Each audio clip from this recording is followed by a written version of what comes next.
Bonjour et bienvenue sur BIP TV, ravi de vous retrouver pour cette page d'information. Au sommaire du journal aujourd'hui, jeudi 22 décembre, la caravane sport et handicap, une initiative de l'UFOLEP en partenariat avec l'Association des paralysés de France pour toucher tous les publics et partout.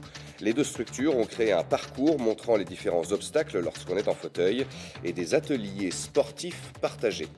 2017, année électorale, et pour remplir votre devoir de citoyen, il vous faut être inscrit sur les listes électorales.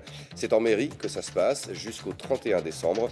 Pour sensibiliser les Castelroussins, les représentants de la France Insoumise se sont mobilisés hier sur le quartier Saint-Jean. 6 requêtes en révision, toutes rejetées. Le député Jean-Paul Chanteguet vient de déposer une proposition de loi pour compléter la procédure de révision des condamnations pénales. Peut-être un espoir pour les défenseurs de Miss Etienneau. Elga Potier, présidente du comité de soutien pour la révision du procès, est notre invitée aujourd'hui. Pas d'espoir en revanche pour les joueurs de la Berrichonne Football de passer un Noël serein. Match nul hier soir à Gaston-Petit-Châteauroux, fait du surplace. Depuis quelques années sont organisés régulièrement dans l'Indre des randos pour tous. Des randonnées, ce sont des parcours en milieu naturel pour personnes valides et personnes en situation de handicap. L'UFOLEP et l'Association des paralysés de France se sont lancés dans la création d'une caravane sport et handicap. C'est un circuit de sensibilisation aux différentes difficultés que rencontrent les personnes en fauteuil, mais aussi des ateliers de pratiques sportives adaptées. Un premier module est opérationnel. Les deux structures cherchent désormais maintenant des partenaires et des soutiens pour le développer. La présentation a été faite mardi à Belle-Île. 12 panneaux assemblables en bois qui présentent une partie des difficultés de tous les jours pour les personnes à mobilité réduite. Il faut trouver le bon geste technique pour soulever les roues avant sans trop se pencher en arrière. Et on s'aperçoit quand même, moi je ne suis pas habitué, on s'aperçoit qu'il faut avoir du bras aussi. Vite fait, on aurait mal au bras. Élu de l'UFOLEP du Cher, Jackie est venu tester ce parcours mobile initié par son voisin de l'Indre avec l'Association des paralysés de France. L'expérience des randos pour tous a déclenché le projet. On faisait des parcours de 4, 5, 6 km, pas plus, dans des chemins qui étaient plus ou moins tortueux, mais quand même très accessibles. Et ça nous a permis justement, au fil des randonnées, on a fini par discuter pour justement l'utilisation d'un parcours de sensibilisation. Si on va appeler ça un parcours de sensibilisation, surtout. Vous voyez les gens, quand ils ne sont pas habitués, ne serait-ce qu'à monter dans un fauteuil roulant, les difficultés que ça peut représenter dans le quotidien des personnes qui sont en fauteuil roulant. La caravane, ce sont aussi des stands de jeux sportifs, des activités physiques accessibles que valides et personnes en situation de handicap peuvent pratiquer ensemble. Ce sont des sports adaptés. Vous avez bien vu que le curling et tout, c'est pas du curling sur une glace, bien entendu, parce que ça nous serait fortement déconseillé et puis impossible. Par contre, il y a des sports comme la sarbacane, comme le boccia aussi, qui nous permettent effectivement de pratiquer un sport avec des valides, à égalité de chance. Une caravane itinérante où les valides sont donc invités à se mettre en situation. Rien que le passage de porte, on ne se rend pas compte quand on n'a pas été dans un fauteuil à un moment. Après un accident, David perd temporairement l'usage de ses jambes. Il voit dans cette expérience un nouveau moyen de sensibiliser le jeune public. Ça peut être présenté sur plein de lieux différents. Et même on voit par rapport à sécurité routière dans les collèges, ça se fait. Pourquoi pas justement après mettre ça en complément, parce que on parle de ce qui se passe quand on a un accident, ce que ça fait genre une voiture tonneau ou autre, mais après on peut très bien le rajouter derrière et montrer ce qu'il peut y avoir derrière, parce que c'est surtout ça le plus difficile à encaisser, je pense, pour les gens. Et pour lui, le sport est une excellente thérapie. J'étais au centre de rééducation d'Issoudun, qui est un très très bon centre, c'est un très bon centre. Et ça ouvre les yeux sur tout ce qui est handicap, et les éducatrices sportives de là-bas sont en partenariat avec le club de hand d'Issoudun qui eux sont les pionniers dans l'Inde pour tout ce qui est hand fauteuil. Et du coup ça fait un bien fou de pouvoir, même déjà avec les filles, jouer au ping-pong dans un fauteuil, c'est dur à s'y mettre mais c'est super. Et le hand fauteuil, on attendait que ça, tout ce temps qu'on est, on attend que ça. Première étape franchie pour l'UFOLEP et l'APF avec un tout petit budget de 3 000 €. La deuxième phase sera de compléter ce parcours, de l'améliorer, de compléter aussi les jeux, les diversifier et puis avoir aussi du matériel, les jeux, les fauteuils, qui soient attachés à la caravane, qu'on ne soit pas toujours obligé de les emprunter et qu'on ne soit pas soumis à la disponibilité de ce matériel. Les deux associations cherchent désormais des partenaires publics, privés, ponctuels ou durables, financiers ou en nature. Mais la caravane, elle, peut déjà désormais circuler dans la région. Le trafic sera perturbé demain et samedi sur le réseau ferroviaire régional. 2 trains sur 3 sur l'axe Orléans-Tours, un TER sur 2 sur la ligne Tours-Paris. TER et Intercité perturbés aussi entre Tours et Le Mans et Tours-Le Mans et Tours-Nantes. La SNCF procède en ce moment à des travaux en gare de Tours. Êtes-vous inscrit sur les listes électorales? Si ce n'est pas fait, vous avez jusqu'au 31 décembre. Après, il sera trop tard pour voter aux prochaines présidentielles et législatives. Pour le rappeler, 2 caravanes de la France insoumise parcourent le pays depuis l'été dernier. Hier, l'une d'elles a marqué une halte à Châteauroux. Objectif, vous l'avez compris, encourager les citoyens des quartiers populaires à s'inscrire sur les listes, mais aussi leur rappeler qu'ils disposent de droits sociaux. Sur le quartier Saint-Jean, le reportage de David Derbeck.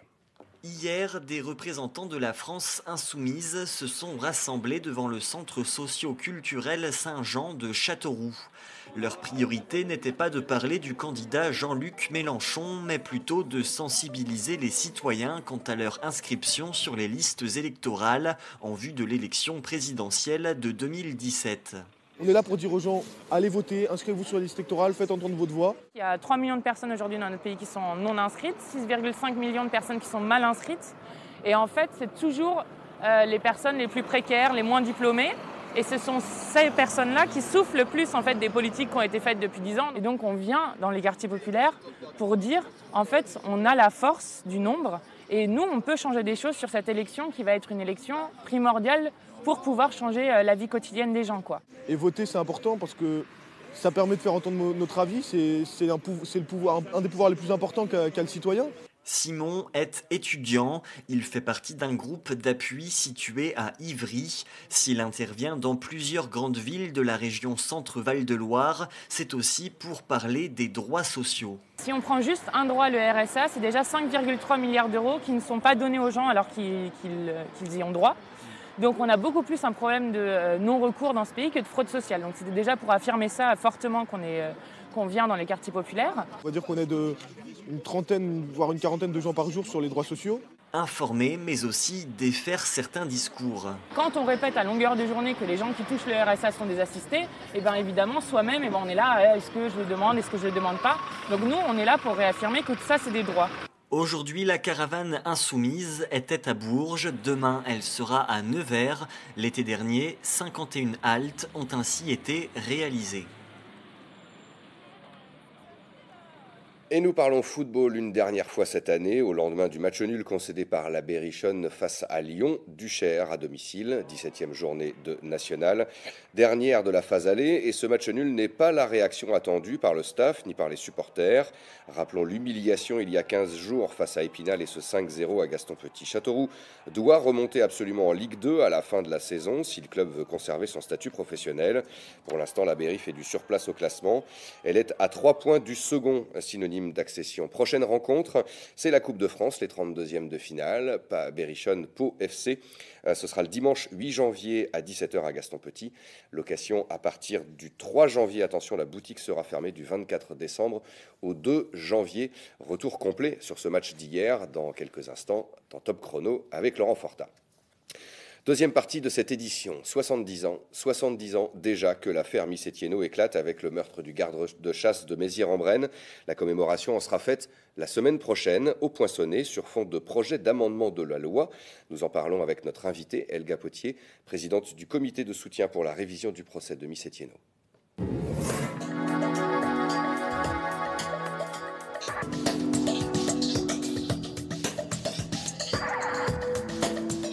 Bonjour Elga Potier. Bonjour. Merci d'être avec nous. Alors nous allons évoquer l'anniversaire entre guillemets de cette affaire tout à l'heure. Ça fait donc 70 ans que Raymond Miss et Gabrielle Thiénot étaient condamnés pour ce meurtre. Travaux forcés puis acquittés mais pas reconnus innocents. Et depuis, le comité de soutien se bat pour la révision du procès. La 6e requête a été rejetée l'année dernière. Mais le président de la commission d'instruction, on va revenir dessus, des demandes de révision, suggère finalement en off de faire appel au législateur. C'est ce que vous avez fait. Cela pourrait bien aboutir après le dépôt le 8 décembre dernier d'un projet de loi du député Jean-Paul Chanteguet, conjointement à l'Assemblée nationale et au Sénat. En quoi consiste finalement ce projet de loi? Avec le sénateur Jean-Pierre Sueur. Jean-Pierre Sueur, voilà. Donc en fait, pour expliquer, dans notre 5e requête, le magistrat rapporteur avait trouvé un rapport dans la chancellerie qui date de 1954, et en fait c'est le président Coty qui l'avait demandé pour savoir s'il pouvait gracier Misetieno, qui était en prison à ce moment-là. Et dans ce rapport, il y a écrit noir sur blanc qu'ils ont été torturés. Donc ils ont avoué sous la torture. Le problème, donc ça c'était notre angle d'attaque pour la 6e requête. Le problème, c'est la torture a toujours été évoquée par les intéressés, et donc c'est pas un fait nouveau. Alors les juges, là, ils étaient devant le dilemme, ils n'avaient pas un fait nouveau. Alors c'est absurde, hein. Quand on parle de torture, c'est incroyable, mais c'est comme ça. Donc ils n'avaient pas l'outil juridique pour permettre la révision. Il fallait vraiment que la loi leur permette d'utiliser ce fait des tortures, et que les tortures soient considérées comme un fait qui puisse annuler. Voilà, alors donc si c'est pas un fait nouveau, ça ne marche pas. Alors donc le président de cette commission de révision nous a en aparté dit il faut que vous adressiez au législateur. C'est ce qu'on a fait. Et alors donc c'est une loi qui stipule que quand les aveux sont obtenus sous la torture et que c'est avéré, que la commission peut autoriser la révision, voilà, sans que ça soit un fait nouveau. Et en même temps, on se rend compte finalement que la France rentrerait dans quelque sorte dans un cadre international. Tout à fait. À New York a été adoptée une convention, c'était en 1984. Tout à fait. Et là, la France en fait rentrerait dans le droit chemin finalement. Oui, voilà, parce que cette convention internationale contre la torture a été signée par la France. Donc il est évident qu'il y a un certain retard. Cette proposition de loi, qui serait en fait un amendement, a été donc déposée au Parlement conjointement. Quand sera-t-elle étudiée, et quels sont les espoirs qu'on peut avoir en fait? Alors on ne sait pas quand, on sait que ça sera au mois de janvier, donc ça sera rapide. On espère que ça sera adopté, hein. Je ne vois pas comment on peut être contre, hein, parce que qui peut être pour la torture, hein. De fait, cela entraînerait une 7e requête en révision. Votre avocat, Jean-Pierre Mignard, l'avocat du comité de soutien, est déjà prêt à Mais oui, lancer bien sûr. ça. Oui. Donc c'est notre objectif, hein, une 7e requête. Et voilà, puis on espère que celle-ci aboutira, hein. On est toujours aussi déterminés, notre combat continue. Au départ, combat mené judiciairement par Maître Thibault, on le rappelle, Maître Mignard qui a pris la suite. Et le fait justement d'avoir un grand avocat du barreau, on va dire, accentue encore un peu plus la médiatisation et peut-être le poids que ça peut avoir au niveau législateur. Ouais. Et lui-même a souhaité prêcher pour cette cause, en fait. Hein, oui, tout à fait. Alors, la semaine prochaine, vous allez commémorer, entre guillemets, cette affaire. Alors, voilà, des discours, mais surtout la présence, je dirais, symbolique de 25 maires. Voilà, 20 maires. 20 maires, plutôt. Non, c'est bien 25, mais 20 maires qui ont déjà un lieu public, Misetieno, et 5 autres qui ont délibéré dans ce sens. On rappelle qu'ils vont à l'encontre de la loi, en quelque sorte. Ils n'ont pas le droit, en fait. Ils n'ont pas le droit de nommer un lieu d'après de noms de meurtriers condamnés. Donc, Et quand le premier maire a eu ce courage, c'était Jean Petit-Prêtre au Poinçonnet en 2005, il y a eu quelques menaces de par la préfecture. Mais bon, il n'y a jamais eu de suite. Parce que à ce moment-là, on aurait montré ce que c'est. Et donc, depuis 2005, il y a de plus en plus de communes du Berry, pas seulement de l'Indre, mais aussi du Cher. Petites et moyennes et grandes même. Oui. Voilà, qui rendent hommage à Miss Etienneau. Et c'est un formidable soutien pour nous, hein, parce que ce sont des élus quand même. Hein. C'est fort. Ça impressionne à Paris. Où ça à Paris? Eh bien, à la magistrature. Finalement, ça a un certain poids. Ah, bah, ça a un poids. Un poids nouveau. Tout à fait. Combien êtes-vous aujourd'hui au comité? Alors, entre 250 et 300. Toujours mobilisé, il y a toujours autant de monde, je dirais, pour aller soutenir aussi à Paris les audiences, assister. Ouais. À chaque fois, on y va en quart. Hein. Alors, ça se passera évidemment au Poinçonnet, jeudi prochain, à 18h. C'est symbolique pour le coup. Oui, voilà. Oui, mais ça sera un moment fort. Vous souhaitez continuer à appeler aussi la population, ceux qui ne sont pas forcément au courant et qui ne connaissent pas forcément l'affaire, à venir vous retrouver, c'est ça? Tout à fait. Pour, Et dans les communes qui projettent éventuellement un lieu Miss Etienneau, on est toujours prête pour venir, pour animer une soirée autour du film Présumé coupable. Donc ça se fait très bien. Et puis on rappelle que de nombreux écrits existent toujours, ils sont toujours disponibles, notamment de Léandre Boiseau. Voilà. Le livre de Léandre Boiseau, c'est les fondements en fait. C'est à partir de là que l'affaire a rebondi. Rendez-vous jeudi prochain au Poinçonnet à 18h sur la place du 1er mai. Oui, à côté de la Poste. À côté de la Poste. Merci beaucoup Elga Potier, présidente du comité de soutien pour la révision du procès de Miss Etienneau. Merci à vous. C'est la fin de cette édition. Juste après la météo, ce sera donc Top Chrono avec Laurent Fortat qui revient sur ce match de la Berry hier soir à Gaston-Petit face à Lyon-Duchère. 19h et 20h, rendez-vous avec les artisans présentés par Laurent Mabed et la rencontre avec les nouvelles équipes élues à la Chambre de métier de l'Indre et du Cher. 20h50, 50 ans d'images et de mots, un film documentaire pour célébrer le 50e anniversaire de la maison d'édition L'École des loisirs. J'aurai le plaisir de vous retrouver demain pour le dernier Bip Info de l'année. Très bonne soirée sur Bip TV. Merci de votre fidélité.